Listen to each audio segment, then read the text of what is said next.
Welcome back. All right, so news of the day video for all you fine people today for your Monday, December the 5th. Starting with Gerard Gallant getting people talking today. So Gerard Gallant is definitely on the hot seat.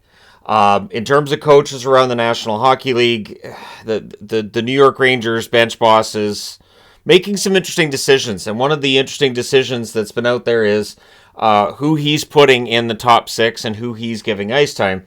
The one name that I saw a lot today was Jimmy Vesey, in terms of Rangers fans saying, so why is Vesey getting all this ice time over guys who should be getting the ice time instead?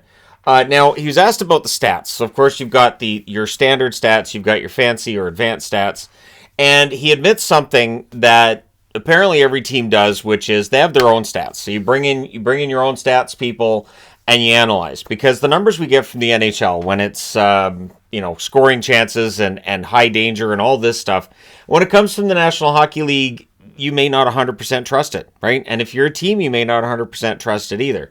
I've talked about in recaps how I'll look at the hits totals and go, I don't think this is accurate. I think different guys see hits different ways. And I think high danger chances are the same. And this is an argument I've made with advanced stats, because advanced stats are supposed to take the eyeball test out of it, but it really doesn't 100% do that, because what you think is a high danger chance, what I think is a high danger chance, might be a completely different situation. And goalies' positioning, a goaltender's height, and their strengths or weaknesses. There's a lot of things that go into it. So basically, Gerard Gallant is saying the data we have is what's driving this. So we have our own numbers, we have our own data, and so that's why we have guys playing on the lines that they are now. Even though it looks like the top six was better at the start of the year than it is now, he's saying it's not. And that they have their own data, and that their data says they're doing it right. Which, again, then you get into the idea of, so do they have a data set that basically is to affirm what they believe to be true? And I think there could be some of that. And again, we don't know the data set. We're not going to see it. Publicly, we won't see what their data says. But for the New York Rangers, the most important data right now is wins and losses, and they're losing too much. Right? They're not winning enough. They're losing too much. This has been a problem for the New York Rangers. So Gerard Gallant, we'll see how things go. We'll see how long things go for the New York Rangers with Gerard Gallant. But while we still have this debate about which coach goes first, it may end up being Gallant. Your 3 stars for the week in the National Hockey League: Connor McDavid, the first star from the Edmonton Oilers, to the surprise of really no one. McDavid is just that good. Dylan Cousins, second star from Buffalo. Nice to see Cousins getting some recognition. He had an excellent game yesterday. And so, yeah, nice to see him as one of the 3 stars. He is one of those good young players in Buffalo. As I've been saying, it does feel like, even though the record in Buffalo is still mediocre, things are ready to turn around. And maybe it's just wishful thinking, but again, it does feel like this is a team, this is a core that if they keep this together, next season could be very, very good, or it's possible they could turn around this season as well. Your 3rd star this week is Jason Robertson of the Dallas Stars. He is now on an 18-game point streak. So he got the goal last night. A lot of his goals are highlight reel, but also there are some goals there that just he knows where to go on the ice. He makes it look easy. But if it was really that easy, then you'd have a lot of players that are scoring just as many of those goals as he is. He finds the spots where he can get the puck to go in, and he makes it look really easy. So Robertson continues this amazing run that he's been on this year. Again, I don't know how long it's going to go, but it's been fun to watch. And again, it's up to 18 games in a row where he's had at least a point. Kemper is listed as day-to-day for the Capitals, so it doesn't look like Kemper is going to be out that long. Orlov is not back tonight, but the fact that night after night we're saying, okay, is Orlov in now, means that he's close.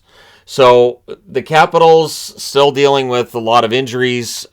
Unfortunately, the schedule still rolls on, and it means that they need to find victories with the lineup that they have, which is not easy. And I agree, that is not easy, but that's what they have to do, right? If they want to get back in the hunt, they're going to have to play with a lot of guys not in the lineup. Speaking of players not in the lineup, Jacob Voracek of the Columbus Blue Jackets has come out today and said chances are slim that he returns this season. It looks like he's going to miss the whole season, and it's a concussion, so I mean, you have to wonder if it's going to keep him out for the rest of this season. Could it also mean that that he could have problems coming back for next season as well? Concussions can be like that. You can have a guy gets concussed, a couple weeks later he's back playing, but depending on the severity, depending on the player, depending on previous history as well, it can be a career-ending situation. So hopefully for Voracek, that slim chance proves to be the one that's right, and he ends up coming back this season.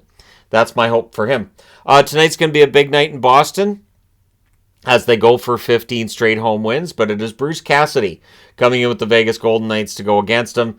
And what's going to be interesting with this is, of course, he's very familiar with the players. He's very familiar with the systems in Boston. Though under Jim Montgomery, the team has changed in how some of their attack works and some of the deployments. Cassidy's still familiar enough with this team. I think it's going to be entertaining to see how this turns out. So can Cassidy win that first game back? We'll find out tonight. Now, since they're in opposite conferences, this means this is his only trip to Boston this season, outside of unless he's having like a trip with family or a trip to see family or friends. But yeah, his only trip with the Vegas Golden Knights is tonight, and I think it's going to be an entertaining game. I think it's a really good test for the Bruins. It's a good test for Vegas, too, who have been up and down over the last few weeks. This will show us if they're really and truly getting it back in order. The game against Vegas was good, or game against Detroit was good. I'll get there. So first Vegas, then Dallas, now Detroit. There you go. The game against Detroit was good. They did need the shootout to beat Columbus, and at points in that game, it didn't look like they were going to win it.